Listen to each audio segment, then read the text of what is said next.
So what does the Bible say about how much money we should give away? The Old Testament contains a principle of the tithe. That's 10% of our income given to the Lord's work.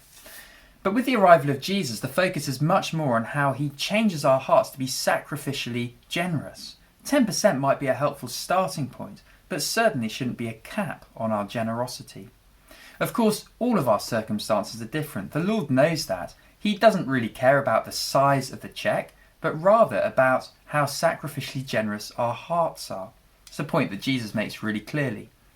Jesus sat down opposite the place where the offerings were put and watched the crowd putting their money into the temple treasury. Many rich people threw in large amounts, but a poor widow came and put in 2 very small copper coins worth only a few pence. Calling his disciples to him, Jesus said, "Truly I tell you, this poor widow has put more into the treasury than all the others. They all gave out of their wealth, but she, out of her poverty, put in everything, all she had to live on." That's a great encouragement to those of us who are less well off, and perhaps also a challenge to those of us who are more wealthy. So can I encourage all of us to chip in towards our Trinity at 4 running costs, even if your circumstances mean that won't be much for the time being. And whoever we are, let's pray that God makes us into the sacrificially generous people Jesus calls us to be.